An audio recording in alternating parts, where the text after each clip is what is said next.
এই সংখ্যাটা দিছি n, অর্থাৎ যতক্ষণ পর্যন্ত সংখ্যাটা n পর্যন্ত না যায় ততক্ষণ পর্যন্ত তুমি এই কাজটা করতে থাকো। তারপরে যে if যে go to step 4 or go to step 5, এটা হচ্ছে কি, এই যে আমরা এখানে একটা হবে yes আর একটা হবে no। যদি yes হয় তাহলে এই যে নিচের দিকে আসবে, আর no হলে এখান থেকে আউটপুট বের হবে। অর্থাৎ এখানে স্টেপ আমি বলি 1 2 3, স্টেপ 4 হচ্ছে যে পরেরটা নিচের দিকেরটা, আর স্টেপ তারপরে হচ্ছে এটা হচ্ছে লাস্ট স্টেপ, শেষ আউটপুট বের হওয়ার জন্য। ঠিক আছে, সো এইখানে হচ্ছে এটা বলা হয়েছে যে যদি এটা সত্য হয় তাহলে গো টু স্টেপ 4, অর্থাৎ তোমাকে কি করতে হবে, এই স্টেপ 4 এ আসতে হবে। ঠিক আছে, আর এরপরে কি করতে হবে, যদি না হয় এই যে or go to step 4, or না হলে এটাকে স্টেপ 5 এ তোমাকে চলে যেতে হবে। গো টু স্টেপ 5 এ গিয়ে শেষ করে দিতে হবে। আর এইখানে তোমার ভুলটা হচ্ছে এই যে তুমি এখান থেকে যে কানেকশনটা করছো এইখানে, এই কানেকশনটা হবে না, কানেকশনটা হবে এই জায়গা থেকে, এই যে i ইকুয়াল টু হচ্ছে i প্লাস 1, এইখান থেকে কানেকশনটা নিয়ে এখানে দেখাইতে হবে এই জায়গায়। আর অবশ্যই এখানে একটা অ্যারো চিহ্ন দেখাইতে হবে, এখান থেকে এখানে একটা অ্যারো চিহ্ন দিয়ে কানেকশনটা দেখাইতে হবে। এবার কি বুঝতে পারছো? স্যার বুঝতে পারছি, কিন্তু স্যার এই যে স্টেপ 3 এর মধ্যে যে ইফ ইকুয়ালস টু মানে যে এই যে কন্ডিশনটা দিছে এটা আমরা কিভাবে বানাইলাম, মানে এই কন্ডিশনটার মানে কি, যেমন i greater than equals to n, এই তো i হচ্ছে তোমার এখানে হচ্ছে প্রথম সংখ্যাটা, i এর মানটা সবসময় কি হয়, প্রথম সংখ্যা ধরতে হয়, আর n টা হচ্ছে শেষের সংখ্যাটা। আর i এর মানটা আমরা যে এখানে বলে দিছি কত করে বাড়তেছে, এক এক করে বাড়তেছে, মানে এক এক করে বাড়তে বাড়তে বাড়তে বাড়তে শেষের সংখ্যা যতক্ষণ পর্যন্ত না পৌঁছায় ততক্ষণ পর্যন্ত এই কাজটা। অর্থাৎ যদি এইটা হয় তাহলে 4 নাম্বার স্টেপে যাবে, বারবার যোগ হবে, যোগ করে করে রেজাল্ট গুলো বের হবে। আর যখন এই যে n ইকুয়ালস টু n দিয়ে কি বুঝাইছে, মানে এটা কি i যে greater than equals to n যে লেখা না, লেস দেন ইকুয়াল টু, হ্যাঁ লেস দেন, তুমি দুইটা সংখ্যা চিন্তা করো আর n টা হচ্ছে শেষের সংখ্যা চিন্তা করো। ঠিক আছে, আমি দেখো এখানে তোমাকে দেখাচ্ছি।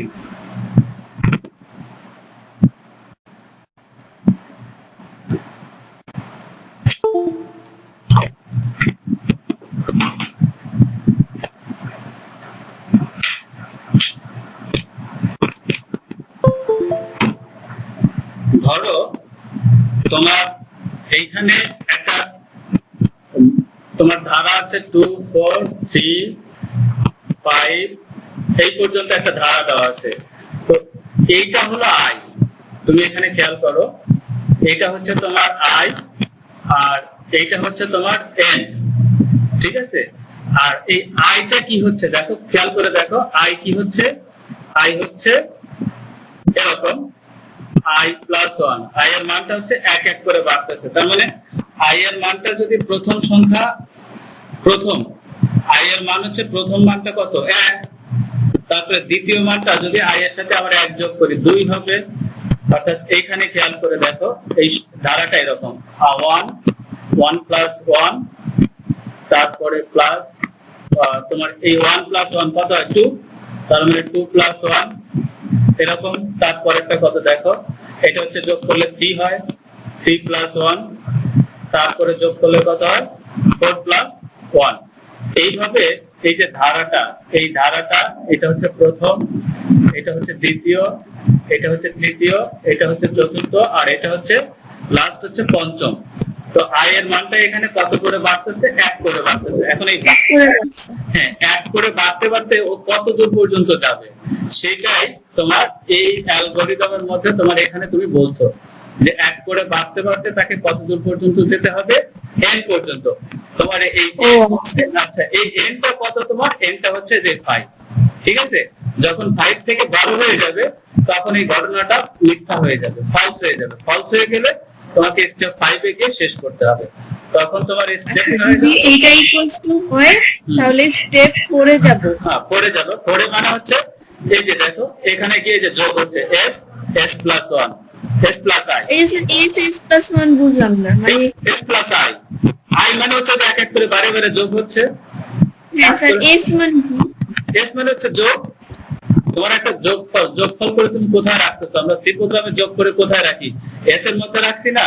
সেই এসটা, হ্যাঁ সেই যোগফল যোগ হয়ে টোটাল সংখ্যাটা যোগ হয়ে এস এর মধ্যে ঢুকতেছে, আর সবশেষে আউটপুট হিসেবে এই এস বের হবে। এই যে সাম না, তুমি এখানে ভুল করে সাম লিখছো, তো সাম হবে না, এখানে কি হবে?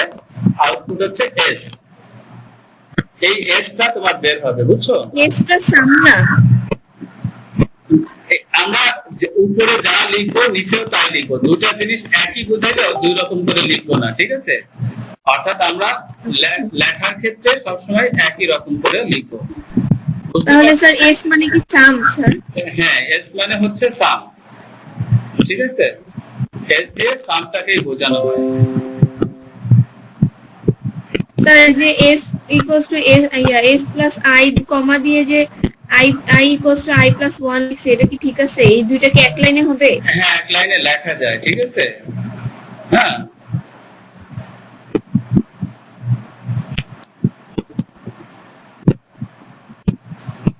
জি স্যার, বুঝতে পারছি। ওকে। তারপরে স্যার এখানে মানে স্যার ফ্লো চার্ট একটা কথা আছে। হ্যাঁ, বলো। এই যে আপনি যে মানে ফ্লো চার্টে বললেন না যে এইখানে হবে না দাগটা, যে নিচেরটাতে হবে, এটাতে হবে কেন স্যার? তুমি কোন সংখ্যাটা নিচ্ছ? এখানে আই বাড়তেছে না, এই যে আই প্লাস 1, এইটাই তো আবার এখানে যাবে। তুমি কার সাথে কন্ডিশন চেক করতেছো? আই এর সাথে চেক করতেছো না? তো তোমার আই তো এখানে বাড়তেছে, আই তো এখানে বাড়তেছে না। প্রথম সংখ্যা যদি 1 হয়, দ্বিতীয় সংখ্যা এখানে হচ্ছে, তৃতীয় সংখ্যা এখান থেকে বা হচ্ছে, চতুর্থ সংখ্যা এখান থেকে বের হচ্ছে। সো এই সংখ্যাটা এইখানে যা শেষ হবে, ঠিক আছে? তাহলে স্যার এই যে কোন এই এসটা কোন পাশে হবে? এই পাশে, এস ডান পাশে না বাম পাশে? এস যেখানে আছে এখানেই হবে, আউটপুটও না যেখানে স্যার, আছে। ইয়েস মানে ট্রুথ যেটা। এস নিচে হবে, যে নিচেরটা, এই যে নিচে 4 নাম্বার স্টেপে এখানে হবে, আর এই যে ডান পাশে যেটা আছে এটা নো হবে। ও, আর এই এই কন্ডিশনের সাথে এটা কানেক্ট করছে। হ্যাঁ, অর্থাৎ এই শেষেরটার সাথে এটা কানেক্ট হবে, ঠিক আছে? এই যে I equal to I plus 1, এটার সাথে ওটা কানেক্ট হবে। বোঝা গেছে বিষয়টা? স্যার এইটার সাথে কেন কানেক্ট করলো না? মানে S equals to S plus I এর আরে সাথে এস তো যোগফল, এস হচ্ছে কি? যোগফল। যোগফল। হ্যাঁ, যোগফল দিয়ে তো আমি এখানে আবার যোগফল তো নিয়ে যাচ্ছি না, আমি নিচ্ছি হচ্ছে আমার এই ধারার সংখ্যাগুলো। আমি এখান থেকে কোনটা নিব? এই যে 1 2 3 4 5 এরকম আস্তে আস্তে সংখ্যাগুলো নিব না? তো আমাকে তো এখান থেকে লিখে 1 2 3 পাওয়া যাবে, এখানে পাওয়া যাবে হচ্ছে যোগফল, আর এখান থেকে পাওয়া যাবে হচ্ছে 1 2 3 4, এইগুলো পাওয়া যাবে। ও, বুঝা গেছে? জি স্যার। ওকে, থ্যাংক ইউ, বুঝতে পারলেই যথেষ্ট। আচ্ছা, এখন বাকিদের কি অবস্থা?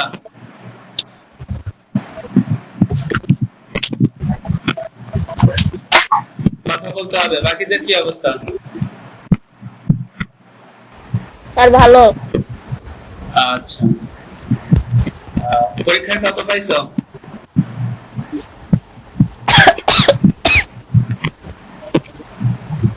13। খাওয়া দাওয়া করতেছো? জি স্যার। খাওয়া দাওয়া করতেছো নাকি? গলায় আটকে গেল যে? না স্যার। আচ্ছা, জিনিয়া কত পাইছো? স্যার আমি তো মনে হয় পোস্ট করছিলাম, মনে নাই আমার কত পাইছি। তারপরে আর কি বলে, ইয়াম্মি কত পাইছো? স্যার 22। ইন্না লিল্লাহি ওয়া ইন্না ইলাইহি রাজিউন। দুইবার পরীক্ষা দিছো নাকি? পরীক্ষা তো হইছে 14 তে। না, 25 এ। 25 এ পরীক্ষা হইছে। তুমি কি দুইবার পরীক্ষা দিছো না একবার দিছো? আমি 3 বার। প্রথমবার কত পাইছো সেটা বলো। স্যার প্রথমবার তো আমি আন্তর্জাতিক দিয়া তারপরে উত্তরগুলা দেখছি, তারপর আবার দিছি, হয় নাই। আচ্ছা, তারপর আবার দিছি, হয়ে গেছে। তারপর লাস্টে আন্তর্জাতিক দিয়ে দিছি টাইমের অভাব। তার মানে 3 বার দিয়ে এই অবস্থা, ফুল মার্কস পাও নাই, ঠিক আছে? জি স্যার। আচ্ছা, তাহলে আর কি হবে বলো? জাতি তোমার দিয়ে কি আশা স্যার করে? আমার একটা কথা আছে। হ্যাঁ বলে ফেলো, যত কথা আছে সব শুনবো, বলো। স্যার এই যে কোশ্চেনটা দেন স্যার, এগুলো তো বই দেখে দেখেও দেওয়া যায়। বই দেখে যদি দাও আমার কিছুই হবে না, আমি তো তোমাকে পড়াচ্ছি যাচাই করার জন্য। হ্যাঁ, এখানে তুমি অনেস্ট থাকবা, যেমন ওই যে ওর নাম কি, এমনি অনেস্ট থাকে নাই, ঠিক আছে? সো অনেস্ট না থেকে এই মার্কস পেয়ে তো লাভ নেই। তুমি প্রথমবার পরীক্ষা দিয়ে নিজেকে জাজ করবা, জাজ করে তুমি কত পাইলা, ঠিক আছে? সেটা তুমি নিজে দেখবা যে তোমার কতটুকু অগ্রগতি হয়েছে। পরে তুমি অ্যান্সার গুলো দেখে ওটা কারেকশন করে নিজে শিখে নিতে পারো, ঠিক আছে? হ্যাঁ, তারপরে তুমি এই পরীক্ষাটা আবার এক সপ্তাহ পরে দাও, যে তোমার সেই বিষয়গুলো মনে আছে কিনা। আমি ওখানে রেখে দিব, সরাবো না। এক সপ্তাহ পরে গিয়ে আবার দিয়ে দেখো যে তোমার ডেভেলপ হলো কিনা। কিন্তু এখনই দিয়ে এখনই আবার দেখবা, তাহলে এটা কি তুমি নিজের ক্ষতি করলে না? এটা তো মার্কস পেয়ে লাভ নেই, আছে? না স্যার। আচ্ছা, আই থিংক সবাই বুঝতে পারছো আমার কথা, ঠিক আছে না? স্যার কিন্তু আপনি যে বললেন না উইকলি প্রাইজ দিবেন, তাহলে প্রাইজের জন্য তো স্যার সবাই বুঝছেন না, অসুখ হইতেই যাবে। আচ্ছা, অসৎ হলে বুঝছো, তুমি কি মনে করো যে আমার কাছে এই তথ্যগুলো নাই? তুমি দেখবা আমার কাছে তথ্যগুলো আছে কি নাই। আমি আচ্ছা স্যার, আমরা কে কত পাচ্ছি এটা কি মানে আপনার কাছে নাই? হ্যাঁ, অবশ্যই আছে, আমার কাছে আছে। কে কয়বার পরীক্ষায় অংশগ্রহণ করছো সব তথ্যই আছে, ঠিক আছে? হ্যাঁ, সব তথ্যই আমার কাছে আছে। সো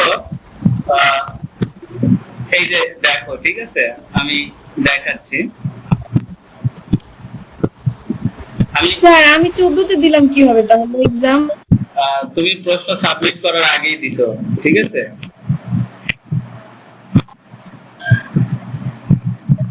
হ্যাঁ, এই যে দেখো, এই যে কারা কারা পরীক্ষায় অংশগ্রহণ করছে সবার নামগুলো এখানে আছে। এই যে কততে পরীক্ষা হয়েছে দেখো তো, এই যে কততে হয়েছে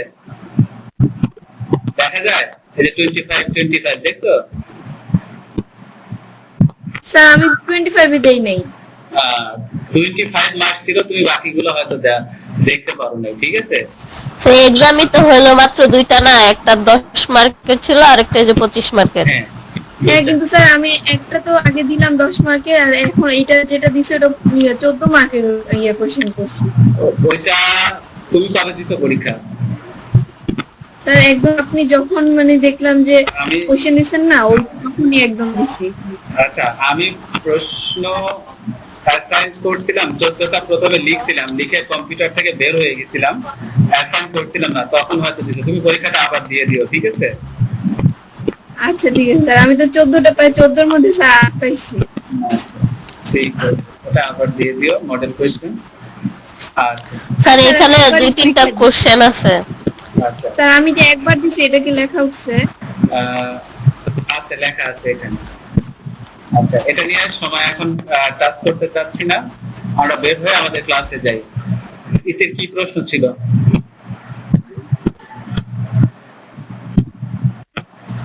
এক্সামের কোশ্চেন নিয়ে স্যার। আচ্ছা, এক্সামের কোশ্চেনটা নিয়ে পরে কথা বলি, আমরা আগে আলোচনায় ফিরে আসি। ঠিক আছে? আচ্ছা আমরা জি স্যার, আমরা শুরু করব হচ্ছে প্রোগ্রামের ধারণা। সবারই কি বলে, এটা অফ করে ফেলো, কি বলে মিউট করে রাখো সাউন্ড সিস্টেমটা, তাহলে আমি কথা বলতে গেলে কথাগুলো স্পষ্ট শোনা যাবে তোমাদের। আচ্ছা, আই থিংক আমরা তিনজনই আছি এখানে। প্রোগ্রামের ধারণা কি এটা জানো? প্রোগ্রাম কি, প্রোগ্রাম কাকে বলে এটা কি জানো? একটু ওই রেসপন্স করো, কেউ বলতে পারো প্রোগ্রাম কি? না স্যার। আচ্ছা, কেউ জানো না প্রোগ্রামটা কি? কারো জানা না থাকলে দেখো, কোন সমস্যার সমাধানের জন্য কম্পিউটারের ভাষায় ধারাবাহিকভাবে লিখিত কতগুলো কমান্ড বা নির্দেশের সমষ্টি বা তালিকাকে প্রোগ্রাম বলা হয়। দেখো এই সংজ্ঞাটা তোমরা ক্লিয়ার বুঝতে পারো কিনা, কোন সমস্যা? না এটা কি ফার্স্ট অংশ থেকে? হ্যাঁ, ফার্স্ট অংশ থেকে আমি প্রোগ্রাম করাবো, ফার্স্ট অংশটার সাথে সাথে এগুলো দেখাবো, না হলে অবজেক্টিভ বা রিটেন অংশগুলো নিয়ে তোমাদের ঝামেলা হবে। তাহলে এখানে কি বলা হচ্ছে যে কোন সমস্যা সমাধানের জন্য কম্পিউটারের ভাষায় ধারাবাহিকভাবে লিখিত কতগুলো কমান্ড বা নির্দেশের সমষ্টি বা তালিকাকে প্রোগ্রাম বলা হয়। এই সংজ্ঞাটা কি ক্লিয়ার কিনা? এটি ক্লিয়ার সংজ্ঞাটা? জি স্যার। এখন দেখো প্রত্যেকটি সফটওয়্যার এক একটি প্রোগ্রাম। আমরা যে সফটওয়্যার গুলো ব্যবহার করি লাইক দ্যাট, এখন যেটাতে আমরা ক্লাস করতেছি এটাও একটা কি বলে প্রোগ্রাম। আমরা মানে এইখানে এই যে স্লাইড শো গুলো আমরা দেখতেছি, ঠিক আছে, স্লাইড শো গুলো তৈরি করার জন্য যে কমান্ড গুলো ব্যবহার করা হয়েছে এটাও একটা প্রোগ্রাম। অর্থাৎ প্রোগ্রাম লেখার জন্য কম্পিউটার ব্যবহারযোগ্য বিভিন্ন ধরনের প্রোগ্রামিং ভাষাও দরকার হয় প্রোগ্রাম লেখার জন্য। যেমন প্রোগ্রামের কমান্ড যখন আমরা দিব তখন কিসের মাধ্যম দিয়ে কমান্ড দিব? এই যে এখানে বলা আছে কতগুলো কমান্ড বা নির্দেশের সমষ্টি, তো সেই নির্দেশগুলো কিভাবে দিব বা কমান্ড গুলো কিভাবে দিব সেটা হচ্ছে নির্দিষ্ট কোন একটা ভাষার মাধ্যম দিয়ে। আমরা যে ভাষাটা শিখতেছি, যেমন সি ল্যাঙ্গুয়েজটা শিখতেছি, সি ল্যাঙ্গুয়েজ দিয়ে সফটওয়্যার তৈরি করা যায়। তো এই ভাষাগুলো মানে বিভিন্ন প্রজন্মের ভাষা আছে। তোমরা কি জানো যে কোন কোন প্রজন্মের ভাষা তোমাদের কাছে এখন পর্যন্ত জানা আছে? তার পঞ্চম প্রজন্ম পর্যন্ত। প্রথম প্রজন্ম থেকে পঞ্চম প্রজন্ম পর্যন্ত তোমাদের জানা আছে। গুড। প্রোগ্রামিং ভাষা, দেখো কম্পিউটারকে যে ভাষায় তার কাজ বোঝানো হয় তা হচ্ছে প্রোগ্রামিং ভাষা। যদি প্রশ্নটা আসে যে প্রোগ্রামিং ভাষা কাকে বলে, তাহলে সিম্পলি এই লাইনটা লিখে দিলেই হবে যে কম্পিউটারকে যে ভাষায় তার কাজ বোঝানো হয় তা হচ্ছে প্রোগ্রামিং ভাষা। তো প্রোগ্রামের বিভিন্ন স্তরে মেশিন ভাষা, তারপরে হচ্ছে অ্যাসেম্বলি ভাষা, তারপরে উচ্চতর বা হাই লেভেলের ভাষা, তারপরে অতি উচ্চতর, তারপরে স্বাভাবিক বা ন্যাচারাল। আচ্ছা, আমি যেভাবে লিখছি এভাবে লিখো, কোন স্তরের ভাষা। তৃতীয় হচ্ছে উচ্চ স্তরের, হ্যাঁ। আর চতুর্থ পঞ্চম। হ্যাঁ, এটা তো আছে। কথা বলি হ্যাঁ, বল। স্যার, অ্যাসেম্বলি ভাষা তো তৃতীয় প্রজন্মের ভাষা, আর মেশিন ভাষা তো নিম্ন স্তরের ভাষা। আমি আচ্ছা দেখি আমরা মেশিন ভাষা কাকে বলে, কেউ বলতে পারো? স্যার মানে 0 আর 1 দ্বারা যে ভাষা মানে কম্পিউটারকে বোঝানো হয় সেটাই মেশিন। 0 আর 1 দ্বারা লিখিত ভাষাই হচ্ছে মেশিন ভাষা, তাই না? তো এইখানে দেখো মেশিন ভাষা হচ্ছে কম্পিউটারের নিজস্ব ভাষা। কম্পিউটার বোঝে শুধু দুইটা জিনিস। কি কি বোঝে কম্পিউটার? 0 আর 1। কম্পিউটার বোঝে হচ্ছে ভোল্টেজ হাই আর ভোল্টেজ লো। কম্পিউটার চলে কিসের সাহায্যে? স্যার কারেন্টের সাহায্যে। কারেন্টের সাহায্যে, বিদ্যুতের সাহায্যে। তাহলে বিদ্যুৎ না থাকলে কম্পিউটার চলে? 0 আর 1 কাজ করবে না, কাজ করবে না, তাই না? চার্জ থাকলেই কাজ করবে, চার্জ না থাকলে কাজ করবে না। তার মানে ভোল্টেজ হাই আর ভোল্টেজ লো, এটা হচ্ছে এই দুইটা অবস্থা দিয়ে কম্পিউটারকে যাবতীয় কাজ বোঝানো হয়। আর এই ভোল্টেজ হাইটাকে বোঝানো হচ্ছে 1 দিয়ে, আর ভোল্টেজ লোটাকে বোঝানো হচ্ছে 0 দিয়ে।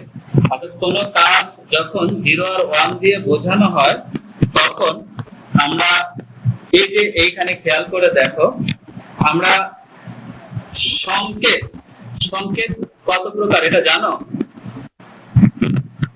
কি সংকেত স্যার? কি সংকেত? হ্যাঁ,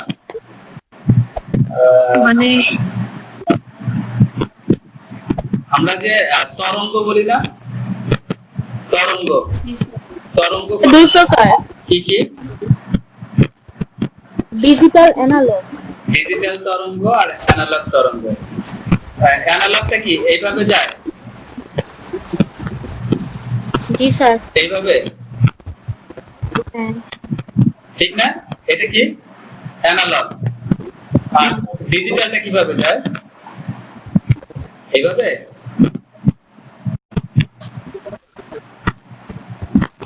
জি স্যার।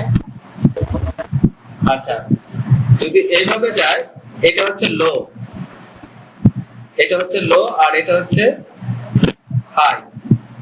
অর্থাৎ উপরের অংশটা হচ্ছে হাই, নিচের অংশটা হচ্ছে লো। হাই আর হচ্ছে লো, দুইটা অংশ, হাই আর হচ্ছে লো। তাহলে কম্পিউটার যেটা বোঝে সেটি হচ্ছে তোমার যদি 0 নির্দেশ করে তাহলে লো বোঝাবে, আর যদি 1 নির্দেশ করে তাহলে হাই বোঝাবে। তো এখন খেয়াল করে দেখো, মেশিন ভাষা যেটা আছে, মেশিন ভাষার সুবিধাগুলো কি কি এটা জানা আছে? মেশিন ভাষাতে কি কি সুবিধা পাই আমরা?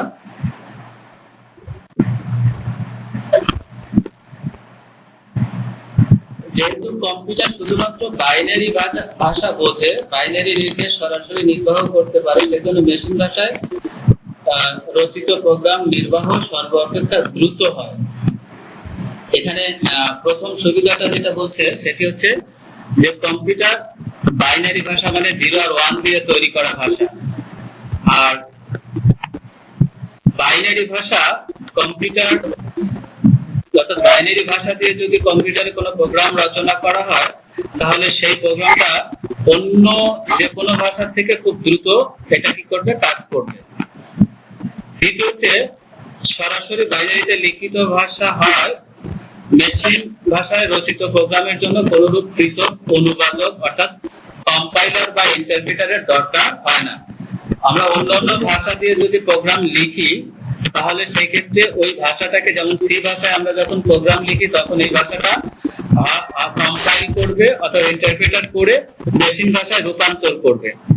আর এটা যেহেতু সরাসরি মেশিন ভাষা দিয়ে লেখা, দ্যাটস ওয়াই এটার জন্য কোনো কম্পাইলার বা ইন্টারপ্রিটারের দরকার পড়ে না, অর্থাৎ সরাসরি এখানে কাজ করে। এই ভাষাটা দিয়ে কোনো প্রোগ্রাম লিখলে কম্পিউটারে এখানে সরাসরি কাজ করা যায়। তারপরে যান্ত্রিক ভাষায় রচিত প্রোগ্রাম সরাসরি বাইনারিতে রচিত হয়, এটি সংরক্ষণে যেমন স্বল্প মেমোরির প্রয়োজন পড়ে। স্বল্প মানে খুব কম জায়গা হলেই এটা দিয়ে কাজ করা যায়, ঠিক আছে? অন্যান্য ভাষায় ধরো তুমি একটা ভাষায় প্রোগ্রাম লিখলা, সেটা আবার বাইনারিতে কনভার্ট করে অর্থাৎ কম্পাইলার করতে গেলে সেক্ষেত্রে জায়গার বেশি প্রয়োজন পড়ে আর মেমোরিতে বেশি জায়গা খরচ হয়। যান্ত্রিক ভাষায় লিখিত প্রোগ্রাম বাইনারিতে হওয়াতে এখানে খুব অল্প মেমোরি প্রয়োজন হয়, পৃথক কোনো আলাদা অনুবাদকের প্রয়োজন পড়ে না, দ্যাটস ওয়াই এখানে খুব তাড়াতাড়ি এটা কাজ করা যায়। আমরা র্যাম আর রমের কথা শুনছি না, যে স্মৃতি ধরে রাখার জন্য এই অন্যান্য ভাষায় লেখার জন্য এরকম র্যাম দরকার পড়ে, বাট এইটা দিয়ে লেখার ক্ষেত্রে এটার প্রয়োজন পড়ে না। কম্পিউটার সিস্টেমে ইলেকট্রনিক গঠনের সাথে একমাত্র যান্ত্রিক ভাষা সরাসরি সংযোগ স্থাপন করে বলে কম্পিউটার সিস্টেমে এই ভাষাটা দিয়ে আমরা মোটামুটি বলতে পারো যে দ্রুতগতির যে সমস্ত সিস্টেম মেশিন আছে সেই কাজগুলো খুব তাড়াতাড়ি করা যায়, যেটা বলা হয়েছে নবতর উদ্ভাবনের উৎকর্ষতার জন্য যান্ত্রিক ভাষা অপরিহার্য হয়ে পড়েছে। তারপরে হচ্ছে এর মধ্যে কিছু অসুবিধাও আছে। মেশিন ভাষা সুবিধার পাশাপাশি বেশ কিছু অসুবিধাও আছে। অসুবিধাগুলো কি কি দেখে নিতে পারো। মেশিন ভাষা বা অ্যাসেম্বলি ভাষা যে তোমার অসুবিধাগুলো দেখো, অসুবিধাগুলো কি কি। যান্ত্রিক ভাষায় বাইনারি পদ্ধতিতে এবং এর মাধ্যমে নির্দেশ প্রদান করা হয়, যেটি অত্যন্ত সময় সাপেক্ষ এবং কষ্টদায়ক মানে একটি ব্যাপার। বিষয়টা হলো যে আমরা যখন আমাদের উচ্চতর কোনো ভাষা দিয়ে কোনো প্রোগ্রাম লিখি, যেমন ধরো আমরা যদি লিখি যে দুইটা সংখ্যা যোগ করব, তাহলে নরমালি দুইটা সংখ্যা যোগ করার জন্য a+b এরকম করে একটা নির্দেশ দিয়ে দেয়। এটা হচ্ছে উচ্চতরের কোনো ভাষার একটা কমান্ড। বাট আমি যখন মেশিন ভাষায় কোনো কমান্ড লিখবো তখন নরমাল আমাকে এরকম 0011 এরকম যতগুলো কমান্ড আছে সব এরকম কিছু দিয়ে লিখতে হবে। তখন আর আমি এইভাবে লিখতে পারবো না। উচ্চতরের ভাষাগুলোর সিস্টেমই হচ্ছে মানুষ বুঝতে পারে যে এখানে কি লেখা আছে। এটা লিখলে আমরা বুঝি যে যোগ, এখানে লিখলে আমরা বুঝি যে এটা বিয়োগ আছে, ঠিক এইভাবে লিখলে আমরা বুঝি ভাগ। বাট আমাকে যখন বলা হবে যে এইখানে কি লেখা হয়েছে, কোন কমান্ডটা দেওয়া হয়েছে, তখন আসলে আমি বুঝতে পারবো না, যেটা কম্পিউটার বুঝতে পারবে। কে বুঝতে পারবে? যে এই কমান্ডটাকে কি করতে পারবে, যার এই বিষয় সম্পর্কে ভালো জ্ঞান আছে, সে বুঝতে পারবে। ঠিক আছে? হ্যালো হ্যালো জি স্যার, শুনতেছি। আচ্ছা দেখছি, আমি একটু ক্লাস করাচ্ছি। দেখো তাহলে যে প্রথম অসুবিধাটা ছিল হচ্ছে যে যান্ত্রিক ভাষা, তুমি যদি কোনো প্রোগ্রাম লেখো তাহলে সেটা যেহেতু বাইনারি পদ্ধতিতে লেখা হয়, অর্থাৎ 0 আর 1 দিয়ে লেখা হয়, কাজেই এইটা খুবই হচ্ছে একটা কষ্টকর এবং ক্লান্তিকর ব্যাপার, বড় ধরনের কোড লিখতে হয়। আর যান্ত্রিক ভাষা মেশিন নির্ভর। কোন একটা নির্মিত প্রতিষ্ঠান, অর্থাৎ কোন একটা প্রতিষ্ঠান যদি কোন একটা প্রোগ্রাম লেখে এই যান্ত্রিক ভাষায়, অর্থাৎ 0-1 দিয়ে যদি কোনো প্রোগ্রাম লেখে, তাহলে ওই প্রতিষ্ঠানের যে কম্পিউটারে লেখা হয়েছে শুধু সেই কম্পিউটারগুলোতেই কাজ করে। অন্য কোনো কম্পিউটারে এটা মানে যদি ট্রান্সফার করা হয় তাহলে একটা খুবই জটিল একটা মানে প্রোগ্রাম ট্রান্সফার করা জটিল একটা কাজ হয়, যেখানে অনেক সময় দেখা যায় যে এক কম্পিউটারের প্রোগ্রাম লেখা অন্য কম্পিউটারে কাজ না করতে পারে। ঠিক আছে? এটা 2 নম্বর একটা সমস্যা। 3 নম্বর সমস্যা হচ্ছে যান্ত্রিক ভাষায় নির্দেশ প্রদানের ক্ষেত্রে সংশ্লিষ্ট কম্পিউটারের যে স্ট্রাকচারাল গঠন, এটা টোটালি তোমার বিষয়গুলো স্টেপ বাই স্টেপ যেভাবে সাজানো, সবগুলো বিষয় পুঙ্খানুপুঙ্খরূপে তোমাকে জানতে হবে। স্ট্রাকচারাল গঠনটা খুব ভালোভাবে জানতে পারলে তাহলে সেই কম্পিউটারে তুমি কি করতে পারবা, এই মেশিন ভাষায় প্রোগ্রামগুলো লিখতে পারবা। আদারওয়াইজ মেশিন ভাষায় তোমার প্রোগ্রাম লেখা খুব কষ্ট হবে। আর 4 নাম্বারটা হচ্ছে মেশিন ভাষায় প্রোগ্রাম রচনার কোনো ভুল হলে ওই ভুলটা সংশোধন করতে নরমালি দেখা যায় যে 0-1 দিয়ে লেখা যে প্রোগ্রামটা, আমরা নরমাল প্রোগ্রামগুলো খুব সহজেই শনাক্ত করতে পারবো, বাট 0-1 দিয়ে লেখা প্রোগ্রামগুলো এটা কোথায় ভুল হয়েছে, কারণ সবগুলোই তো 0 আর 1, তখন খুঁজে বের করতে খুবই খুবই কষ্টসাধ্য এটা। আর যান্ত্রিক ভাষায় প্রোগ্রাম রচনার জন্য অত্যন্ত দক্ষ প্রোগ্রামার, যারা খুবই দক্ষ এই বিষয়ে, তারাই শুধু এই প্রোগ্রামগুলো রচনা করতে পারে। আদারওয়াইজ এটা মানে যে কোনো আসলে প্রোগ্রামার দ্বারা এটা পসিবল হয় না। এটা ছিল হচ্ছে অসুবিধাগুলো। এরপরে দেখো মেশিন ভাষা বা অ্যাসেম্বলি ভাষা। একটু আগে আমি যেটা বললাম যে মেশিন ভাষা বা অ্যাসেম্বলি ভাষা দুটাকে একসাথে করে যদি নাও, তাহলে নির্দেশগুলোকে মোটামুটি 4টা ভাগে ভাগ, অর্থাৎ মেশিন ভাষা বা অ্যাসেম্বলি ভাষায় যে নির্দেশগুলো দেওয়া হয় সেই নির্দেশগুলোকে 4 ভাগে ভাগ করা হয়েছে। একটা হচ্ছে গাণিতিক নির্দেশ, তারপরে নিয়ন্ত্রণমূলক নির্দেশ, ইনপুট আউটপুট নির্দেশ, আর প্রত্যক্ষ বা সরাসরি ব্যবহারমূলক নির্দেশ। যেমন এখানে গাণিতিক নির্দেশের মধ্যে যেটা আছে যোগ, বিয়োগ, ভাগ, গুণ ইত্যাদি। আর নিয়ন্ত্রণমূলক নির্দেশ যেমন আমরা লোড করি, স্টোর করি, জাম্প করি, আমরা যেমন ইফ ইজ কন্ডিশনের মধ্যে নিয়ে যাই। ঠিক আছে? কোনো কন্ডিশন দিয়ে কাজ করি যে এটা হলে কাজটা করো, না হলে ওইটা করো। আমরা যেমন লিপিয়ার নির্ণয় করেছি, তারপরে জোড় বিজোড় সংখ্যা নির্ণয় করেছি। এখানে নিয়ন্ত্রণ কন্ডিশন দিয়ে আমরা কাজ করেছি, তাই না? দেখো আবার এখানে প্রত্যক্ষ বা সরাসরি নির্দেশ, যেটা আছে শুরু বা শেষ করা, আউটপুট আমরা বুঝি। তো মোটামুটি এই ছিল প্রথম অংশের মতো আজকের আলোচনাটা। আমরা এখন আজকে পরবর্তী যে আমাদের সিস্টেম আছে সেটা হচ্ছে কিছু প্রোগ্রাম লিখবো। আমরা প্রোগ্রাম লেখার মধ্যে আমরা মোটামুটি তোমাদেরকে বেশ কিছু প্রোগ্রাম এর মধ্যেই শেষ করে দেওয়া হয়েছে প্রোগ্রামিং কোডের মধ্যে। দেখো তো এই প্রোগ্রামটা তোমরা লিখেছো কিনা, কে কে লিখেছো? How to find area of circle, এই প্রোগ্রামটা কেউ করছো? C program.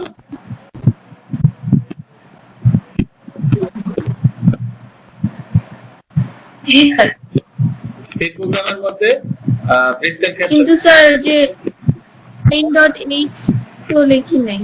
না লিখলে ঠিক আছে, তুমি করছো কিনা সেটা আমার জানার বিষয়। স্যার আয়তক্ষেত্রের ক্ষেত্রফল। সার্কেল মানে কি আয়তক্ষেত্র? সরি স্যার, বৃত্ত। বৃত্ত।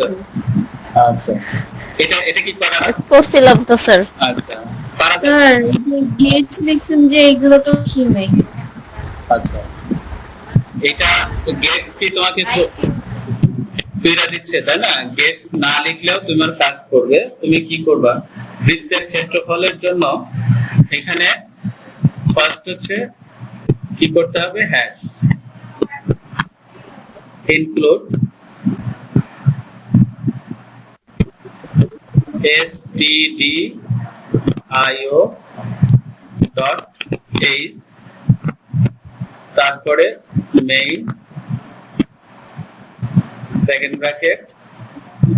আমরা ইন্ট নিব না, এখানে ফ্লোট নিব। কি নিব? ফ্লোট নিব। ভগ্নাংশ নাই। হ্যাঁ, ও হ্যাঁ, পায়ের মান তো ভগ্নাংশ। হ্যাঁ, ফ্লোট নিব। ফ্লোটে আমরা ভেরিয়েবল কয়টা নিব বলো তো? ইতি ভেরিয়েবল কয়টা নিব? স্যার পাই আর আর। পাই আর আর দুইটা। ইতি বলো কয়টা নিব? স্যার ক্ষেত্রফল বের করবো না, তাহলে আর হচ্ছে ব্যাসার্ধ, এরিয়া, আর হচ্ছে পায়ের মান আচ্ছা, তারপরে ইন্ডিকেট করতে হবে। এমনি কয়টা নিব? 3টা। আর আমরা তো ক্ষেত্রফল বের করতেছি, তো একটা নিব না? আচ্ছা, প্রথমে আমাকে তো রেডিয়াস লাগবে। একটা বৃত্তের ক্ষেত্রফল নির্ণয়ের জন্য সূত্র কি? পাই আর স্কয়ার। আর স্কয়ার। এই ক্ষেত্রফল বের হয়ে কার মধ্যে থাকবে? এই একটা কিছুর মধ্যে রাখতে তো হবে, যেটা হচ্ছে x। তার মানে এখানে আমার এটা দরকার আর এটা দরকার, এই দুইটা জিনিস দরকার। আর এই পাই তো আমার নির্দিষ্ট, পাইটা হচ্ছে কি নির্দিষ্ট। আমরা এটা লিখতে পারি ভেরিয়েবল হিসেবে, অথবা ভেরিয়েবল হিসেবে না লিখে মানটাও বসায় দিতে পারি এই প্রোগ্রামের মধ্যে। যেমনটা আমি এখানে দেখো আর আর এক্স নিয়েছি, আর পায়ের মানটা এখানে নির্দিষ্ট করে বসায় দিছি। পায়ের মানটা নির্দিষ্ট করে বসায় দিতে পারি, অথবা আমি আগে থেকে ডিক্লেয়ার করে দিতে পারি। স্যার ইন্ট লিখছেন কেন এখানে? ফ্লট লেখছে, ইন্ট কোথায় দেখো? আচ্ছা, এখানে না, ওই যে আগে যেটা দেখাইলো। আগে যেটা দেখাইছি ওইটার মধ্যে। এখন ফ্লট আমরা প্রথমে নিব হচ্ছে কত, আর, তারপরে হচ্ছে এরিয়া। আর তুমি এখানে নিতে পারো যে পাই সমান হচ্ছে 3.1416, এই মানটা লিখে নিতে পারো। দেন স্ক্যান এফ, স্ক্যান এফ লিখে পার্সেন্টেজ কি হবে? Percentage D. মাথায় বাড়ি দেব, পার্সেন্টেজ ডি হয় না, পার্সেন্টেজ আর। হ্যাঁ, পার্সেন্টেজ এফ হবে। এফ পার্সেন্টেজ এফ হবে। এফ হবে ফ্লট। Percentage F. তারপরে ও কেন এফ হচ্ছে বলো তো? এই যে আমাদের এখানে স্পেসিফাই ডেটা টাইপ হচ্ছে কি ফ্লট, ভগ্নাংশ। দ্যাটস ওয়াই এখানে স্পেসিফায়ারটা হচ্ছে এফ। আচ্ছা, তারপরে এন্ড কি কোনটা? End area. কোনটা? Area sir. এরিয়া না, এই যে এটা আর আর আর, আমরা আর নিব।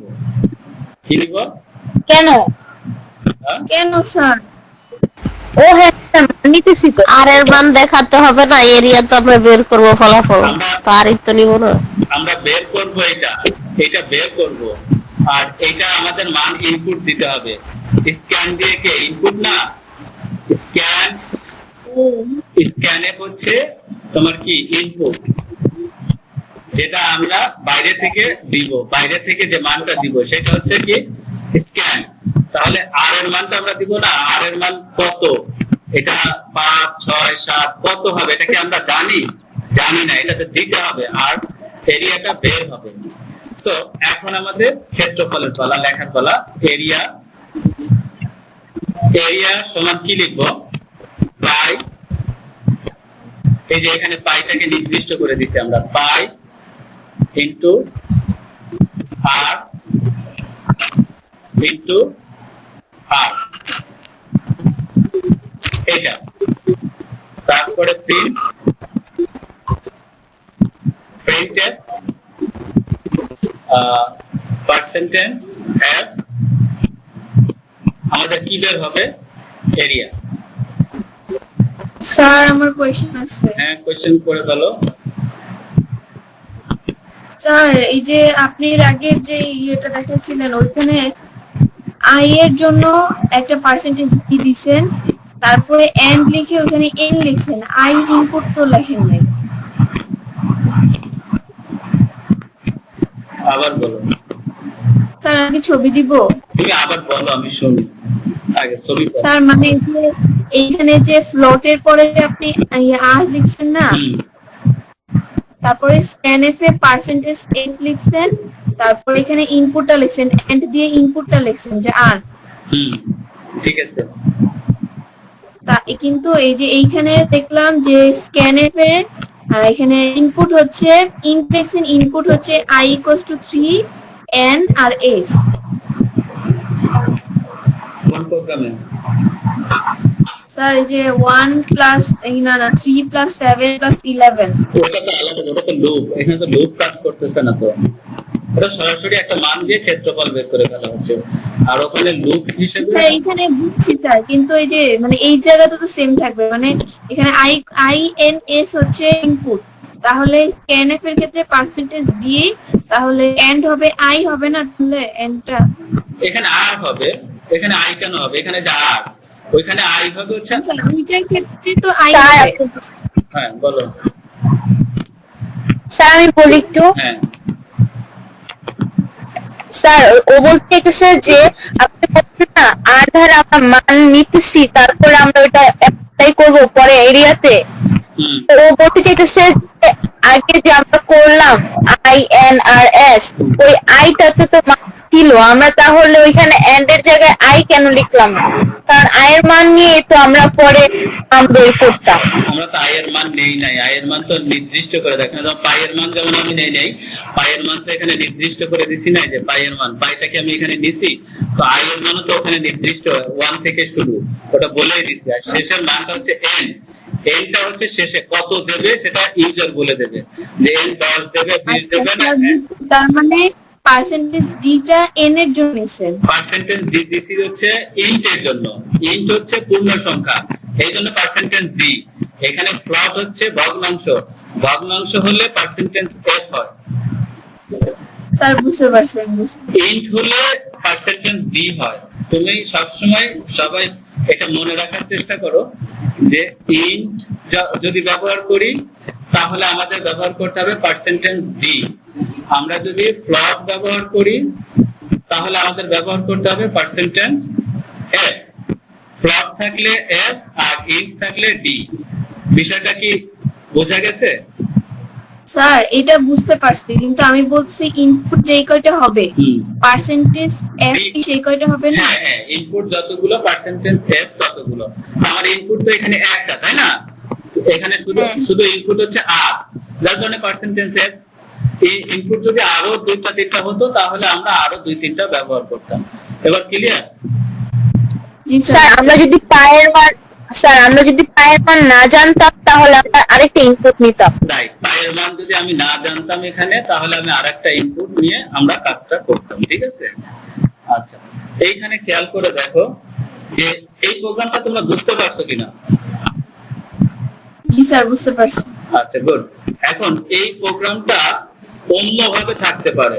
ধরো অবজেক্টিভে অনেক সময় এই ফর মানে এই বিষয়গুলো দিয়ে প্রশ্ন হয় যেটা আমাদের মাথা নষ্ট করে দেয়। এখানে খেয়াল করে দেখো যে আমি এই প্রোগ্রামটাকে একটু ভিন্নভাবে লিখি। এটা তোমাদের অবজেক্টিভে বা যে কি বলে উদ্দীপকে হেল্প করবে। যেমন এখানে এইটা দেওয়া থাকতে পারে যে ইনক্লুড stdio.h, এখানে আরেকটা ইনক্লুড থাকতে পারে include ম্যাথ ডট এইচ, তারপরে এখানে মেইন, কুইন থাকে স্যার। হ্যাঁ ওইটা পরে, ওইটাও বুঝো একটু পরে, আগে এটা বুঝো। ফ্লট আমরা কি কি নিলাম, আর তারপরে হচ্ছে এরিয়া, আচ্ছা, আর হচ্ছে পাইকে আমরা এখানে নির্দিষ্ট করে দেই 1416। দেন হচ্ছে স্ক্যানএফ, পার্সেন্টেজ এফ, এন্ড আর এখানে এরিয়াতে আসবে হচ্ছে তোমার এখানে আর এখানে পাই আর স্কয়ার, তাই তো? তাহলে আমাদের আসতেছে হচ্ছে পাই ইনটু, এইভাবে লিখবো পাও আর কমা 2, তারপরে print F, percentage F, area. আচ্ছা দেখো তো আগের প্রোগ্রাম আর এই প্রোগ্রামের মধ্যে কোথায় পার্থক্য? আগেরটা আর এটার মধ্যে পার্থক্য কোথায়? স্যার যে দুইটা ইনক্লুড করে, একটা পার্থক্যটা হচ্ছে এইখানে, এইটা, আর এটা স্যার এই যে এরিয়ার মধ্যে এইখানে একটা অংশ। আচ্ছা, তো মোটামুটি এই অংশের জন্যই এটা নিয়ে আসা হয়েছে, এইটা, অর্থাৎ এইটার জন্যই ওটা নিয়ে আসা হয়েছে। এখন এখানে লেখা হয়েছে হচ্ছে এভাবে পাই, খেয়াল করে দেখো, পাই গুণন পাওয়ারের সংক্ষিপ্ত রূপ পিও ডাব্লিউ, তারপরে এখানে ভেরিয়েবলটা দেওয়া হয়েছে কমা দিয়ে, এর পাওয়ার কত, 2, এটা এইভাবে লেখা হয়েছে, ঠিক আছে? যদি এখানে এইটা না থেকে যদি এরকম থাকতো পাই আর কিউব, জাস্ট সিম্পলি এখানে 3 লিখে দিলেই হয়ে যেত, অথবা যদি 4 থাকতো এখানে 4 দিয়ে দিলেই হতো। কারণ আমরা এই অনেকগুলো যদি থাকে, ধরো পাই ইনটু আর টু দি পাওয়ার 10 এরকম যদি থাকতো, তাহলে আমরা এরকম 10টা আর লিখতে হতো, ঠিক আছে? 10টা আর লিখতে হতো, তা আমাদের জন্য কঠিন। তখন আমরা এই শর্টকাট হইতে, অর্থাৎ এই ফর্মুলাতে আমরা কাজ করতে পারবো, ঠিক আছে?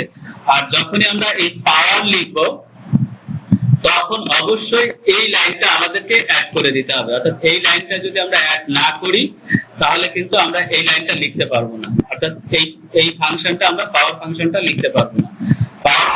তার মানে স্যার এখানে শুধু ওই পাওয়ারটা আনার জন্য একটা লাইন বাড়াতে হবে, পাওয়ারটা লেখার জন্য পাওয়ার ফাংশন ব্যবহার করার জন্য এই লাইনটা অ্যাড করতে হবে, ঠিক আছে?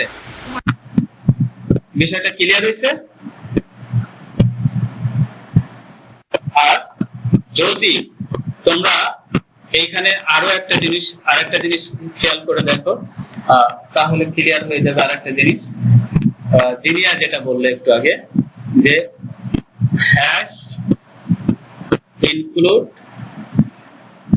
stdio.h, এখানে আরো একটা ইনক্লুড, এখানে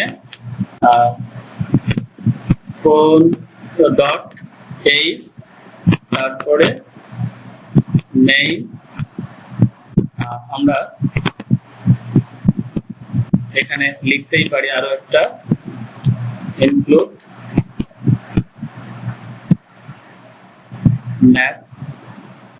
math.h, এখানে মেইন, তারপরে ফ্লট আর এরিয়া পাই 3.1416, তারপরে scan F, percentage f and r area equal to pi into pow r comma 2 তারপরে হচ্ছে print f percentage f কমা হচ্ছে এরিয়া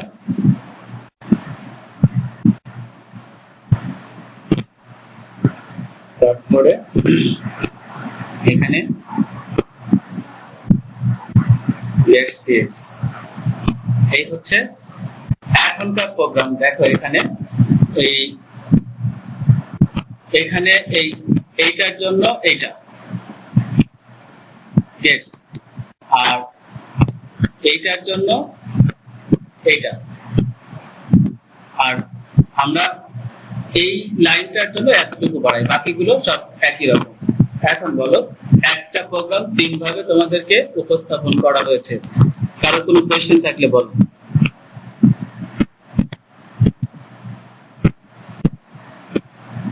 হ্যালো স্যার বুঝবো কি করে যে আমাদের আসলে কোন সময়টাতে এই তিন ধরনের করাইলেন, কোন কোশ্চেনটা থাকলে আমাদের কোন ওয়েতে করতে হবে? ঠিক আছে, আর কারো কোনো কোশ্চেন? না স্যার। ইয়ামির কোনো কোশ্চেন আছে? না স্যার, শুনতেছি, বলেন। আচ্ছা, এখন আমরা ম্যাথ ফাংশনটা কখন ব্যবহার করব এটা কি বুঝছি? জি স্যার। এই যখন পাওয়ার থাকবে বেশি পরিমাণে, যখন আমরা এই ফাংশনটা ব্যবহার করব, ইতির কথা আসি যে কখন কোনটা করব। যখন আমরা এই পাওয়ার ফাংশন ব্যবহার করব তখন এটা ব্যবহার করব, ঠিক আছে? আর যখন আমরা এইটা ব্যবহার করব তখন আমরা এই যে কোণীয় এটা ব্যবহার করব, এটা ব্যবহার করব। আমরা যদি এটা ব্যবহার না করি তাহলে আমাদের এইটা যদি না লাগে তাহলে এটা আমার দরকার নাই। আচ্ছা, এখন এইটা কেন ব্যবহার করব, এইটা কখন করব অথবা রিটার্ন কখন করব? রিটার্ন 0। তার মানে আমি যদি এইটা ব্যবহার না করি তাহলে আমরা নরমালি রিটার্ন ব্যবহার করে দেব, রিটার্ন 0 ব্যবহার করব। আর এটা ব্যবহার করলে কি হয়? এটা ব্যবহার করলে হয় হচ্ছে যখন কোনো প্রোগ্রাম আমরা লিখি, মনিটরে যে রেজাল্টটা আসে সেই রেজাল্টটা যতক্ষণ পর্যন্ত আমরা কেটে না দেই ততক্ষণ পর্যন্ত এইটা ব্যবহার করলে ওই রেজাল্টটা মানে স্টিল মানে স্টপ হয়ে থাকে, দাঁড়িয়ে থাকে, অর্থাৎ রেজাল্টটা আসার সাথে সাথে চলে যায় না। এটা হচ্ছে গেট সিএসএস এর কাজ, ঠিক আছে? দ্যাটস ওয়াই আমরা এটা ব্যবহার করি। এবার বলো এতে বুঝছো কিনা?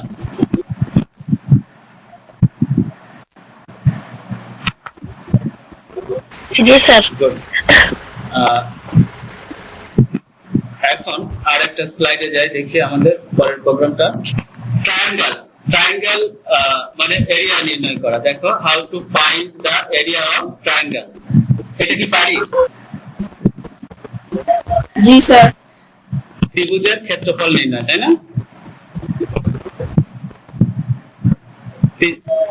সবাই পারি? সবাই পারি?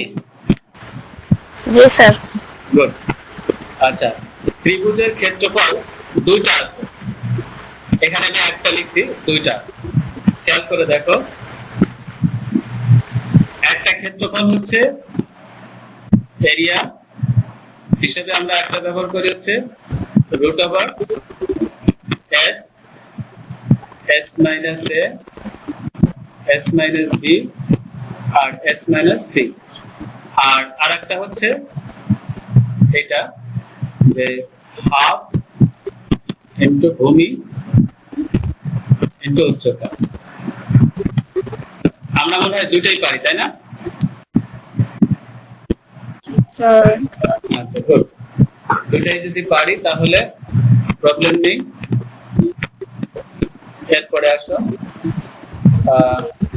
এটা তো পারি, how to find out the big data. How to find out the big data.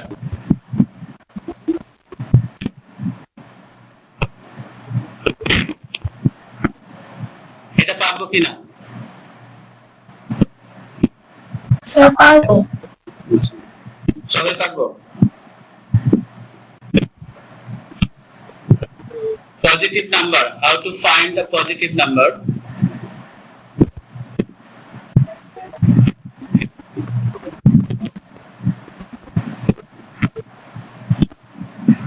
How to find the positive number? G sir. Good. এটি পারা যাবে? জি স্যার। আচ্ছা, এই প্রোগ্রামগুলো দেখো, কয়টা প্রোগ্রামের কথা বলি আমি তোমাদের। সার্কেল, একটু সবাই মনোযোগ দিয়ে শোনো। How to find the area of circle, এইটা অ্যালগরিদম ফ্লো চার্ট। পরেরটারও ট্রায়াঙ্গেলের অ্যালগরিদম ফ্লো চার্ট, তারপরে big data algorithm flow chart, positive number algorithm flow chart. ঠিক আছে, এইগুলোর এক এক করে তোমরা অ্যালগরিদম ফ্লো চার্ট করে হোমওয়ার্কটা জমা দিবা। ঠিক আছে, আগামী ক্লাসের আগেই একটা একটা করে অ্যালগরিদম আর ফ্লো চার্ট। সি প্রোগ্রামও করবা, এখানে যেগুলো আছে সেই প্রোগ্রামগুলো করো। প্রত্যেকদিন একটা করে করে আগামী ক্লাস করার আসার আগেই দুইটা করে করে প্রত্যেকদিন একটা করে সাবমিট করবা। অ্যালগরিদম ফ্লো চার্ট প্রত্যেকটারই। আমি কি বলছি বুঝতে পারছো? জি sir. Algorithm flow chart C program একসাথে করে একদিন আজকে দিবা, কালকে দিবা। যদি বুঝতে না পারো আমি ভিডিওটা রেখে দেবো তোমাদের জন্য ওখানে গ্রুপে। এই ভিডিওটা আবারও আজকের যে ভিডিওটা করলাম এটা রেখে দেবো। ঠিক আছে, খোদা হাফেজ, আজকে এই পর্যন্ত।